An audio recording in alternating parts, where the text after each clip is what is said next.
अपना सा लगता है शब्दों का यह संसार, जो बंद खिड़की दरवाजों में भी झरोखे से आ दिल में झांकने का रखता है अधिकार। नमस्कार दोस्तों, मेरा नाम परमजीत कौर है। मेरी छोटी सी कोशिश है कवियों और लेखकों की रचनाओं और कहानियों को हम सबके करीब लाने की। कहानियाँ कभी समझाती, सिखाती और फिर आगे जानने की इच्छा होठों पर आ जाती। इन कहानियों के चरित्र हमारे आसपास घूमने लगते हैं। हम भी तो इन्हीं के बीच अपने आप को महसूस करते हैं।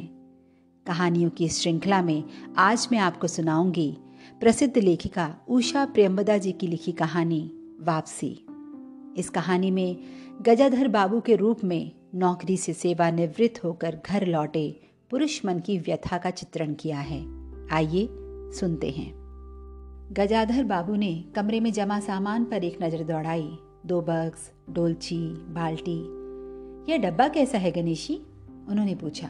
गणेशी बिस्तर बांधता हुआ कुछ गर्व, कुछ दुख, कुछ लज्जा से बोला।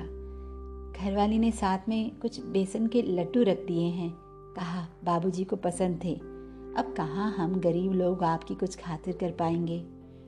घर जाने की खुशी में भी गजाधर बाबू ने एक विषाद का अनुभव किया, जैसे एक परिचित स्नेह आदरमय सहज संसार से उनका नाता टूट रहा था। कभी कभी हम लोगों की भी खबर लेते रहिएगा, गणेशी बिस्तर में रस्सी बांधता हुआ बोला। कभी कुछ जरूरत हो तो लिखना गणेशी, इस अगहन तक बिटिया की शादी कर दो। गणेशी ने अंगोछे के छोर से आंखें पोंछी। अब आप लोग सहारा ना देंगे तो कौन देगा? आप यहाँ रहते तो शादी में कुछ हौसला रहता। गजाधर बाबू चलने को तैयार बैठे थे। रेलवे क्वार्टर का वह कमरा जिसमें उन्होंने कितने वर्ष बिताए थे, उनका सामान हट जाने से कुरूप और नग्न लग रहा था। आंगन में रोपे पौधे भी जान पहचान के लोग ले गए थे और जगह जगह मिट्टी बिखरी हुई थी। पर पत्नी बाल बच्चों के साथ रहने की कल्पना में यह बिछोह एक दुर्बल लहर की तरह उठकर विलीन हो गया। गजाधर बाबू खुश थे। 35 साल की नौकरी के बाद वह रिटायर होकर घर जा रहे थे। इन वर्षों में अधिकांश समय उन्होंने अकेले रहकर काटा था। उन अकेले क्षणों में उन्होंने इसी समय की कल्पना की थी जब वे अपने परिवार के साथ रह सकेंगे। इसी आशा के सहारे वे अपने अभाव का बोझ ढो रहे थे। संसार की दृष्टि से उनका जीवन सफल कहा जा सकता था। उन्होंने शहर में एक मकान बनवा लिया था। बड़े लड़के अमर और लड़की कांति की शादियां करा दी थी। 2 बच्चे ऊंची कक्षाओं में पढ़ रहे थे। गजाधर बाबू नौकरी के कारण प्रायः छोटे स्टेशनों पर रहे और उनके बच्चे तथा पत्नी शहर में, जिससे पढ़ाई में बाधा ना हो। गजाधर बाबू स्वभाव से बहुत स्नेही व्यक्ति थे और स्नेह के आकांक्षी भी। जब परिवार साथ था, ड्यूटी से लौटकर बच्चों से हंसते बोलते, पत्नी से कुछ मनोविनोद करते। उन सबके चले जाने से उनके जीवन में गहन सूनापन भर उठा। खाली क्षणों में उनसे घर में टिका ना जाता। कवि प्रकृति के ना होने पर भी उन्हें पत्नी की स्नेहपूर्ण बातें याद आती रहती।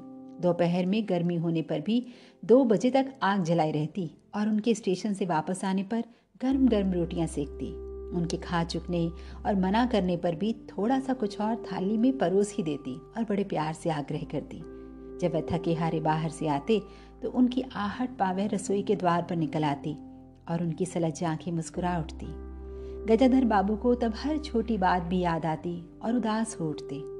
अब कितने वर्षों बाद वह अवसर आया था जब वह उसी स्नेह और आदर के मध्य रहने जा रहे थे। टोपी उतारकर गजाधर बाबू ने चारपाई पर रख दी।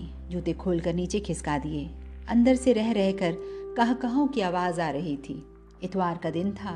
उनके सब बच्चे इकट्ठे होकर नाश्ता कर रहे थे। गजाधर बाबू के सूखे होठों पर स्निग्ध मुस्कान आ गई। उसी तरह मुस्कुराते हुए वह बिना खांसे हुए अंदर चले गए। उन्होंने देखा नरेंद्र कमर पर हाथ रखे शायद रात की फिल्म में देखे गए किसी नृत्य की नकल कर रहा था और बसंती हंस हंस कर दोहरी हो रही थी। अमर की बहू को अपने आंचल या घूंघट का कोई होश न था और वह उन्मुक्त रूप से हंस रही थी। गजाधर बाबू को देखते ही नरेंद्र धप से बैठ गया और चाय का प्याला उठाकर मुंह से लगा लिया। बहू को होश आया और उसने झट से माथा ढक लिया। केवल बसंती का शरीर रह रहकर हंसी दबाने के प्रयत्न में हिलता रहा। गजाधर बाबू ने मुस्कुराते हुए उन लोगों को देखा, फिर कहा, क्यों नरेंद्र, क्या नकल हो रही थी? कुछ नहीं बाबूजी, नरेंद्र ने सिटपटाकर कहा। गजाधर बाबू ने चाहा था कि वह भी इस मनोविनोद में भाग लेते, पर उनके आते ही जैसे सब कुंठित हो चुप हो गए। इससे उनके मन में थोड़ी सी खिन्नता उपज आई। बैठते हुए बोले, बसंती, चाय मुझे भी देना। तुम्हारी अम्मा की पूजा अभी चल रही है क्या? बसंती ने माँ की कोठरी की ओर देखा। अभी आती ही होंगी, और प्याले में उनके लिए चाय छानने लगी। बहू चुपचाप पहले ही चली गई थी। अब नरेंद्र भी चाय की आखिरी घूंट पीकर उठ खड़ा हुआ। केवल बसंती पिता के लिहाज में चौके में बैठी माँ की राह देखने लगी। गजाधर बाबू ने एक घूंट चाय पी, फिर कहा, बेटी, चाय तो फीकी है, लाइए चीनी और डाल दो। रहने दो, तुम्हारी अम्मा जब आएंगी तभी पी लूंगा। थोड़ी देर में उनकी पत्नी हाथ में अर्घ का लोटा लिए निकली और अशुद्ध स्तुति करते हुए तुलसी में डाल दिया। उन्हें देखते ही बसंती भी उठ गई। पत्नी ने आकर गजाधर बाबू को देखा और कहा, अरे, आप अकेले बैठे हैं? ये सब कहाँ गए? गजाधर बाबू के मन में फांस सी कसक उठी। अपने अपने काम में लग गए हैं, आखिर बच्चे ही हैं। पत्नी आकर चौके में बैठ गई। उसने नाक भौं चढ़ाकर चारों ओर जूठे बर्तनों को देखा, फिर बोली, सारे बर्तन जूठे पड़े हैं, इस घर में धर्म करम कुछ नहीं, पूजा करके सीधे चौके में घुसो। फिर उसने नौकर को पुकारा। जब उत्तर ना मिला तो एक बार और उच्च स्वर में पुकारा। फिर पति की ओर देखकर बोली, बहू ने भेजा होगा बाजार। और एक लंबी सांस लेकर चुप हो रही। गजाधर बाबू बैठकर चाय और नाश्ते का इंतजार करते रहे। उन्हें अचानक ही गणेशी की याद आ गई। रोज सुबह पैसेंजर आने से पहले ही गर्मा गर्म पूरियां और जलेबियां और चाय लाकर रख देता था। चाय भी कितनी बढ़िया, कांच के गिलास में ऊपर तक भरी लबालब, पूरे 2.5 चम्मच चीनी और गाढ़ी मलाई। पैसेंजर भले ही रानीपुर लेट पहुंचे, गणेशी ने चाय पहुंचाने में कभी देर नहीं की। क्या मजाल कि कभी उसे कुछ कहना पड़े। पत्नी का शिकायत भरा स्वर सुनकर उनके विचारों में व्याघात पहुंचा। वह कह रही थी, सारा दिन इस खिचखिच में निकल जाता है, इस गृहस्थी का धंधा पीटते पीटते उम्र बीत गई, कोई जरा हाथ भी नहीं बटाता। बहू क्या किया करती है? गजाधर बाबू ने पूछा। पड़ी रहती है। अब बसंती को कहो तो कहे कि कॉलेज जाना होता है। गजाधर बाबू ने जोश में आकर बसंती को आवाज दी। बसंती भाभी के कमरे से निकली तो गजाधर बाबू ने कहा, बसंती, आज से शाम का खाना बनाने की जिम्मेदारी तुम पर है। सुबह का भोजन तुम्हारी भाभी बनाएगी। बसंती मुंह लटकाकर बोली, बाबूजी, पढ़ना भी तो होता है। गजाधर बाबू ने प्यार से समझाया, तुम सुबह पढ़ लिया करो, तुम्हारी माँ बूढ़ी हुई, अब वह शक्ति नहीं बची है। तुम हो, तुम्हारी भाभी है, दोनों को मिलकर काम में हाथ बटाना चाहिए। बसंती चुप रह गई। उसके जाने के बाद उसकी माँ ने धीरे से कहा, पढ़ने का तो बहाना है, कभी जी ही नहीं लगता। लगे कैसे? शीला से ही फुर्सत नहीं। बड़े बड़े लड़के हैं उस घर में, हर वक्त वहां घुसा रहना मुझे नहीं सुहाता, मना करूं तो सुनती नहीं। घर में एक गजाधर बाबू के लिए रहने के लिए कोई स्थान न बचा था। जैसे किसी मेहमान के लिए कुछ अस्थायी प्रबंध कर दिया जाता है, उसी प्रकार बैठक में कुर्सियों को दीवार से सटाकर बीच में गजाधर बाबू के लिए पतली सी चारपाई डाल दी गई थी। गजाधर बाबू उस कमरे में पड़े पड़े कभी कभी अनायास ही उस अस्थायित्व का अनुभव करने लगते। उन्हें याद आती उन रेलगाड़ियों की जो आती और थोड़ी देर रुककर किसी और लक्ष्य की ओर चली जाती। घर छोटा होने के कारण बैठक में ही अब वह प्रबंध किया गया था।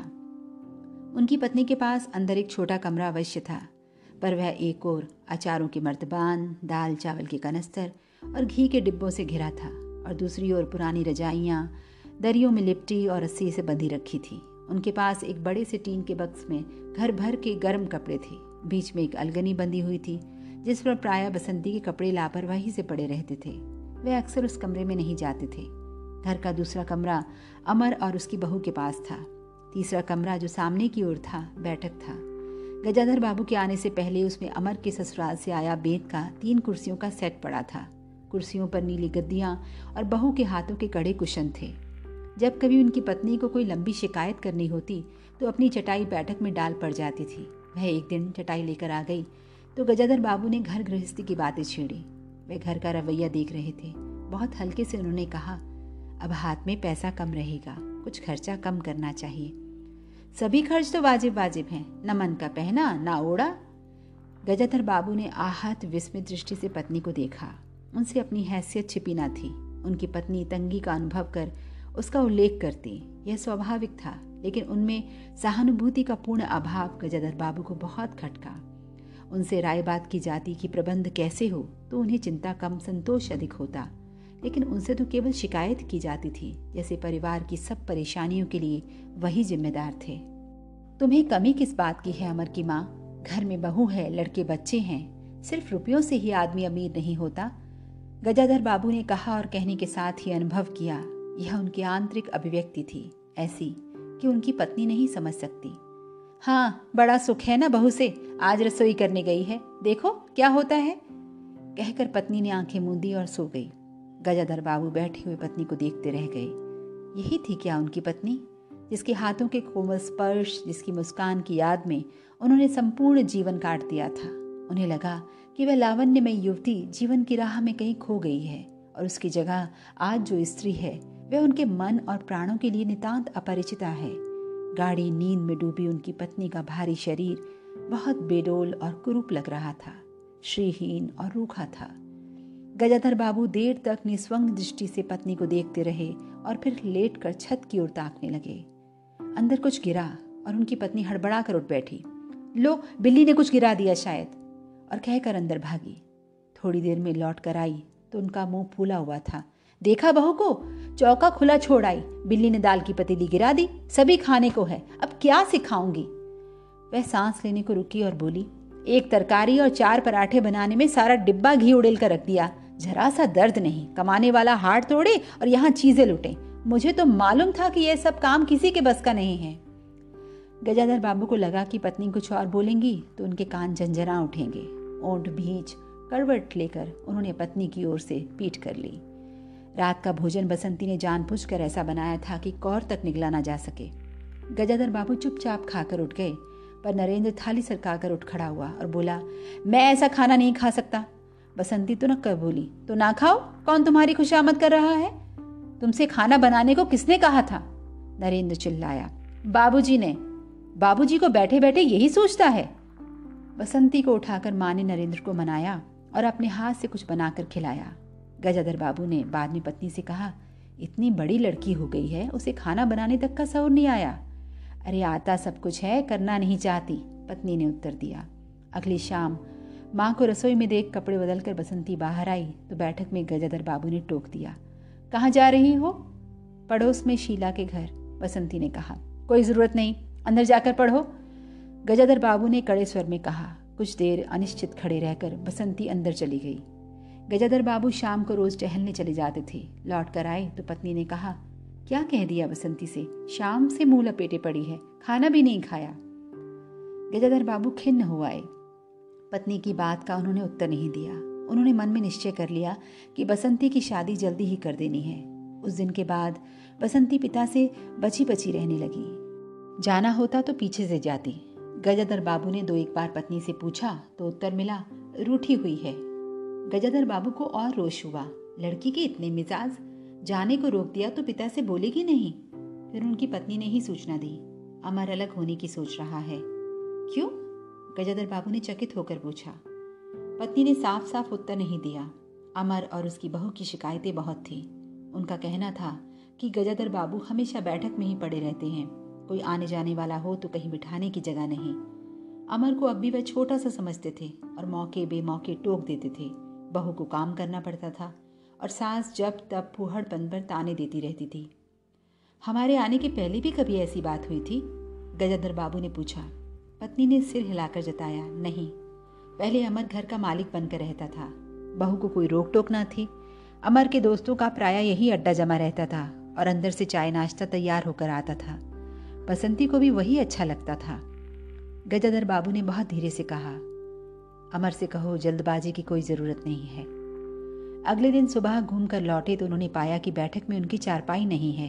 अंदर आकर पूछने वाले ही थे कि उनकी दृष्टि रसोई के अंदर बैठी पत्नी पर पड़ी।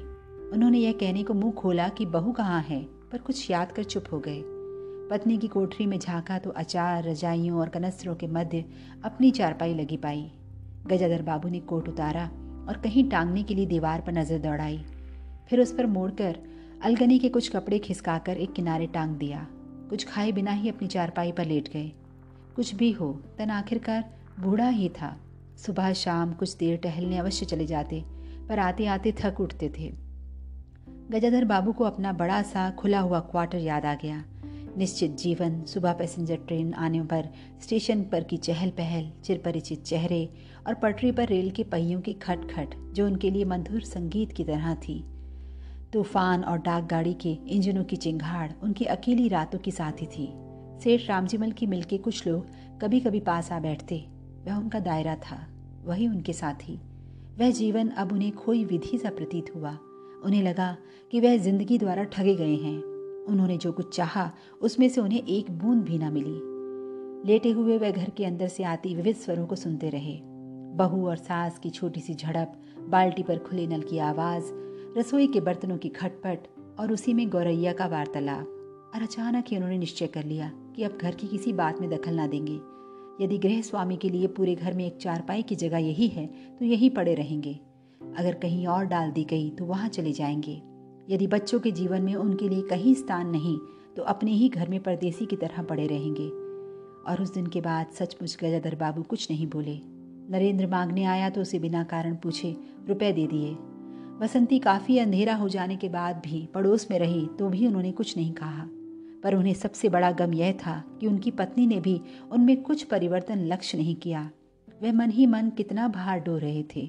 इससे वह अनजान बनी रही, बल्कि उन्हें पति के घर के मामले में हस्तक्षेप ना करने के कारण शांति ही थी।